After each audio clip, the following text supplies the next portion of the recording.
sou a professora Regina Marta Evangelista, eu sou química de formação e fiz mestrado e doutorado em ciências de alimentos e minha especialização é em conservação pós-colheita de frutos e hortaliças.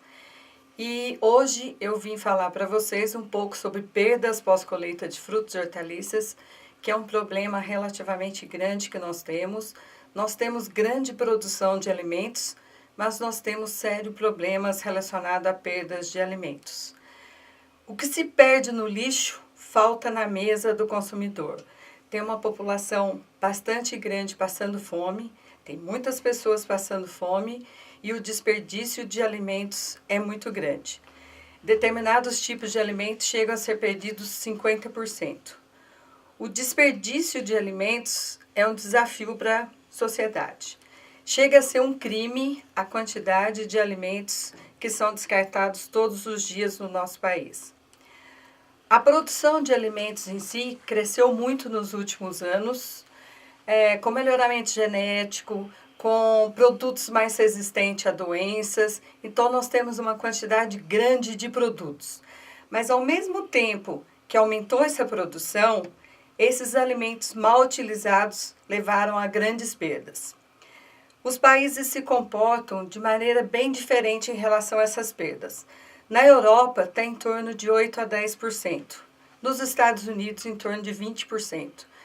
No Brasil, 40%. Alguns alimentos aqui no Brasil, como os alimentos mais perecíveis, que têm mais quantidade de água e que são mais suscetíveis a doenças, nós podemos ter até 50% de perdas desses alimentos. Então, no Brasil, nós temos 2 recordes. É um dos maiores produtores de frutas do mundo, mas também nós temos o lixo mais rico do mundo. As perdas, geralmente, elas são devidas a vários motivos. Devido a pragas, em torno de 7%. Devido a doenças, em torno de 14,6%.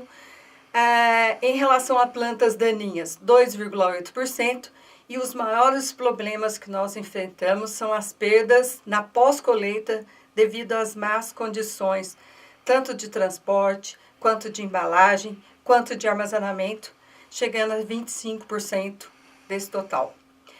O local de ocorrência onde pode acontecer essas perdas. Pode acontecer no campo, ainda antes de vir para o comércio. Pode acontecer durante o transporte, que isso é um dos maiores problemas que nós temos, falta de embalagem. Durante o armazenamento, às vezes se utiliza armazenamento, mas não se utiliza a temperatura adequada, a umidade relativa adequada, se misturam vários produtos numa mesma câmara de refrigeração, então acarreta as perdas. O processamento é uma maneira de reduzir as perdas. Então, muitos alimentos podem ser processados e com isso reduzem as perdas. O problema é que alguns processamentos nós eliminamos uma parte do fruto ou da hortaliça para esse processo. Então, nós perdemos casca, perdemos folhas, uma série de partes desses produtos. E durante a comercialização é onde que nós, consumidores finais, notamos os maiores problemas de perda. Porque é depois do mercado, depois que a gente leva para nossas casas, de uma quitanda ou de um supermercado, é que a gente observa esses maiores problemas de perda. Tipos de perda. Como que podem ser essas perdas? Essas perdas podem ser quantitativas, qualitativas ou nutricionais. Quantitativas diz mais respeito à perda de peso, à perda de matéria seca. Qualitativa diz mais respeito à qualidade desse produto, principalmente ligado a sabor e aroma. E nutricional são aquelas perdas que levam a algumas modificações metabólicas que diminuem os teores de vitamina, os teores de proteína, os teores de lipídio desses alimentos. Então, às vezes, o alimento tem um aspecto que dê para ser consumido, mas nutricionalmente houve perda desses nutrientes. O efeito combinado de todas essas perdas, quanti, quali e nutricionais, leva à deterioração do valor comercial desse produto e ao desperdício desse produto. As causas de perdas podem ser agrupadas em primárias e secundárias. As causas primárias, elas afetam diretamente o produto. E as causas secundárias já são aquelas condições que são favorecidas pelas causas primárias, usualmente resultantes da intervenção humana. Então, as causas secundárias são mais causas depois da colheita do que antes da colheita. As causas primárias, elas podem ser biológicas, microbiológicas, químicas, por reações bioquímicas, mecânicas, fisiológicas e psicológicas. Então, vamos ver o que significa cada uma dessas causas. As biológicas, consumo de alimentos por animais, então roedores, pássaros, qualquer tipo de inseto que fure ou que cause algum dano nesse alimento, faz com que esse alimento seja descartado e não tenha comércio. As microbiológicas, fungos e bactérias causam sérios problemas de perdas na pós-colheita. Fungo causam mais problemas em frutos, porque ele tem um pH abaixo de 4,5. E bactérias causam mais problemas em hortaliças, porque elas têm um pH acima de 4,5. Mas tanto fungo quanto bactérias atacam tanto frutos quanto hortaliças. Perdas causadas pelas químicas, são constituintes químicos naturalmente presentes nos alimentos e que reagem modificando a coloração. Então, por exemplo, existem alguns compostos que quando a gente expõe esse produto ao ar do oxigênio, por exemplo, quando se corta uma maçã e deixa ela exposta ao oxigênio do ar, as polifenooxidases são ativadas por esse oxigênio do ar, reagem sobre os compostos existentes no próprio fruto e escurecem esse fruto. Reações bioquímicas são reações imediadas por enzimas, gerando sabores e odores estranhos. Então, por exemplo, eu trabalho também com tecnologia de óleos e gorduras, nós temos sérios problemas de ranço em óleos e gorduras causados por reações bioquímicas, por enzimas. Os danos mecânicos são cortes, abrasões, amassamento, queda e manuseio adequado. Esses danos mecânicos, muitas vezes, tem-se um cuidado durante a produção, usam-se os defensivos corretos nesses produtos, mas na hora de fazer a colheita, os produtores geralmente contratam pessoas que ganham por quantidade colhida. Então, essas pessoas não têm cuidado no manusear esse produto, jogam os produtos nas caixas. Às vezes, muitas dessas caixas são de madeira e essa madeira pode causar algum tipo de injúria mecânica nesses frutos. Qualquer tipo de injúrias mecânicas pode causar depois, no futuro, infecções por fungos e por bactérias. Aquelas físicas, calor excessivo ou insuficiente ou excesso de frio. Então, às vezes a gente pega um produto e armazena esse produto numa temperatura que não é adequada e a gente causa desordens fisiológicas nesses frutos ou nessas hortaliças. Fisiológicas, devido à respiração dos organismos vivos, então todos os produtos vivos respiram em maior ou menor quantidade. Então, produtos que têm maior taxa respiratória, que respiram mais, eles têm um período de vida útil reduzido. Então, a gente tem que tomar bastante cuidado com esses produtos, como, por exemplo, a gente pode imaginar um moranguinho. O moranguinho ele tem uma vida útil extremamente curta. É um produto que tem uma alta umidade e ele tem por volta de 4 dias úteis. Então, se a gente não guardar esse produto numa temperatura adequada, ele vai se perder rapidamente. E aquelas em relações psicológicas, são os problemas ou aversão do tipo de produto por algum consumidor.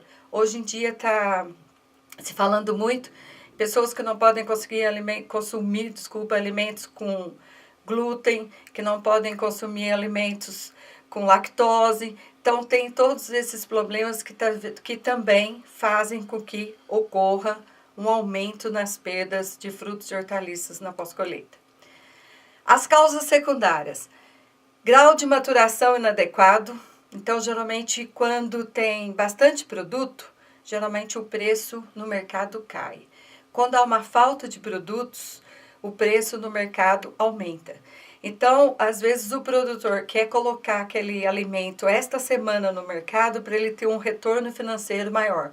Às vezes, ele colhe o produto com grau de maturação inadequado, antes do que deveria ser colhido. e esse produto não vai atingir as características ideais para que seja consumido. E muitos deles não amadurecem da maneira mais indicada, favorecendo as perdas. Métodos de colheita inadequado. Cada tipo de produto tem uma maneira melhor de ser colhido. Bananas têm que ser colhidos cachos, tem que ser apoiado. Alguns produtos têm que ser colhidos em sacos de pano para que não ocorra batimento desses produtos. Desenvolvimento de micro-organismos após a colheita. Micro-organismo na pós-colheita é um problema sério que nós temos. Nem todos os produtos registrados no Ministério podem ou devem ser utilizados na pós-colheita. Um dos maiores problemas que nós temos em relação a frutos são os problemas com antracnose, que é um micro-organismo que causa problema em banana, em abacate, em manga, em diferentes produtos. Ausência de seleção, classificação e padronização. Essa seleção, ela já elimina no próprio campo os produtos que tiverem algum tipo de injúria mecânica, algum defeito ou alguma doença.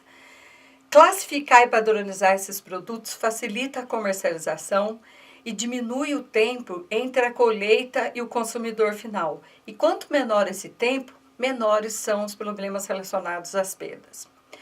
Não utilização de embalagem ou utilização de embalagem inadequada. Muitas embalagens são de madeira, que causam injúrias nos produtos e eles já chegam no mercado já com problemas. Excesso de produto numa mesma embalagem. Então, às vezes, o cara quer colocar uma grande quantidade, a caixa fica abaulada, cheia de produtos e aquilo já vai causando uma certa injúria, que vão levar, consequentemente, às perdas. Transporte em veículos impróprios. Nem sempre os veículos que transportam frutos e hortaliças são refrigerados. Hoje em dia já existem bastante caminhões refrigerados circulando, mas nem todos os comerciantes têm condições de ter esses caminhões refrigerados. Falta de armazéns, de lugares para embalar, para conservar esses frutos. Já cresceu muito a quantidade de câmaras de refrigeração e entrepostos, e às vezes até nas próprias cooperativas, mas eles ainda não são eficientes, ainda não são adequados. Às vezes tem uma quantidade grande de produtos e eles são colocados nessa mesma embalagem, cada um tem uma taxa respiratória diferente e um faz com que acelere a maturação do outro, causando as perdas. E armazenamento ineficiente. Não é adequado, não é ideal. Meios para redução e controle das perdas. Nós podemos ter meios físicos e meios químicos para que esses problemas possam ser reduzidos. Os meios físicos, um dos mais importantes é manuseio adequado e cuidadoso. Não adianta a gente ter todo um cuidado durante a produção, utilizar os produtos ideais, fazer o desbaste, fazer capinas, fazer tudo da maneira correta, se na hora de colher esse produto não for manuseado de forma adequada. Melhoramento das técnicas e materiais de embalagens. As embalagens, hoje em dia, já temos bastante embalagens de papelão, mas algumas delas, mesmo sendo de papelão, que não causam injúrias, não são as adequadas, as mais indicadas. Existem embalagens de papelão que desmoronam, aí causam problemas e causam perdas aos frutos. Uso de produtos de boa embalagem. Então, a embalagem com papel duplo é o melhor tipo de embalagem, aquelas que resistem mais às quedas. Propriedade de armazenamento do produto, então a gente tem que verificar as características desse produto, ver qual que é a melhor temperatura, qual que é a melhor umidade relativa para se trabalhar com esse produto. Não podemos misturar produtos com taxas respiratórias diferentes no mesmo ambiente. A sanitização e limpeza dos implementos, maquinários, contêineres e do armazém onde esses produtos são mantidos, porque os fungos, muitos deles são resistentes, eles permanecem nas embalagens ou nesses ambientes de armazenamento e quando se coloca o produto ali dentro, se não foi feita essa desinfecção, esses fungos podem se manifestar levando a grandes perdas. Separação e remoção de produtos doentes. Então, a gente sempre brinca que, às vezes, uma única laranja contaminada por fungo dentro de uma embalagem, ela é suficiente para causar podridão em todos os frutos desta embalagem. Então, a gente às vezes vê muito em supermercados o pessoal retirando o produto das gôndolas e separando que já tem algum tipo de problema para colocar os produtos novos. Isso é o ideal, porque se tiver algum produto ali com algum fungo, alguma bactéria, estas irão se manifestar nos produtos novos que serão colocados ali. E sempre fazer uso de refrigeração. Então, não em todos os ambientes, refrigeração é um processo caro, então nem todos os lugares têm capacidade para ter essa refrigeração, para fazer uso dessa refrigeração. Devem ser considerados os seguintes aspectos quando visando a redução das perdas. Tem que começar lá na pré-colheita. Verificar a semeadura, a irrigação, uso de fertilizante adequado para cada tipo de produto, o que é registrado para aquele produto ou não, espaçamento que esse produto está sendo trabalhado, aspectos fitossanitários desse produto, seleção de variedades e melhoramento genético, variedades mais resistentes a doenças facilitam a diminuição das perdas na pós-colheita. Colheita e manuseio, repetindo, já falei outras vezes, verificar o estado de maturação ideal, o período do dia para a colheita, resfriar esse produto que a gente fala, retirar o calor do campo, classificar, padronizar e armazenar esse produto. Embalagem e transporte. Ocorrem perdas por embalagem inadequada, veículo supercarregado, estradas deficientes e o transporte é uma das principais causas de danos mecânicos que levam como consequência as perdas. Armazenamento. Verificar o estágio de maturação e a melhor temperatura e umidade relativa ideal para cada tipo de produto. Não armazenar numa mesma câmara produtos que tenham umidade relativa diferente e temperaturas diferentes de armazenamento. Comercialização. A proteção do produto deve começar no campo, logo após a colheita e continuar até que o produto seja consumido. E os meios químicos para que possa reduzir essas perdas? Os tratamentos químicos são importantes tanto antes quanto após a colheita. E eles são divididos em duas categorias, o controle fitossanitário e o controle fisiológico. Nesse controle fitossanitário, utiliza-se pesticidas e fungicidas para controlar as pragas e as doenças. E no controle fisiológico, utiliza produtos que são reguladores de crescimento, que afetam a fisiologia do órgão vegetal, visando estender a vida útil do mesmo. E aqui eu só coloquei um resumo das principais causas de perdas em frutos e hortaliças, raízes e tubérculos, as causas e os meios de prevenção. Então, em frutos e hortaliças, esmagamento, apodrecimento, senescência e murchamento. Raízes e tubérculos, apodrecimento, brotamento e senescência. E os meios desses controles? Colheita, manter a casca, armazenamento adequado. Por murchamento, tem que armazenar o produto em uma umidade relativa alta. Geralmente, para frutos e hortaliças, está acima de 85% de umidade relativa do ambiente. Apodrecimento, uma das maneiras é manter a casca intacta. Não pode ter nenhum ferimento na casca, senão favorece a entrada de micro-organismos. Evitar brotamento, com armazenamento a frio, aplicação de produtos que atrasam esse brotamento. E a senescência, ela é uma atividade própria de todas as frutas e hortaliças. Faz parte do ciclo da vida de frutos e hortaliças. Então, quanto mais a gente atrasar essa senescência, menores serão as perdas pós-colheita. Aqui eu coloquei as referências. O livro do Chitarra, que é um livro de pós-colheita, que é uma referência básica. E uma referência complementar, que é do Blenrod, do Itaú, que é uma apostila. E como atividade, eu gostaria que vocês visitassem quitandas ou supermercados ou lugares, feiras, e verificassem um produto, escolhessem um produto para vocês verificarem quanto de produto que chegou naquele mercado, naquele dia, quanto que vendeu e quanto que é descartado no final do dia ou da semana. Obrigado Meu endereço está aí, meu e-mail, e estou às ordens para qualquer dúvida.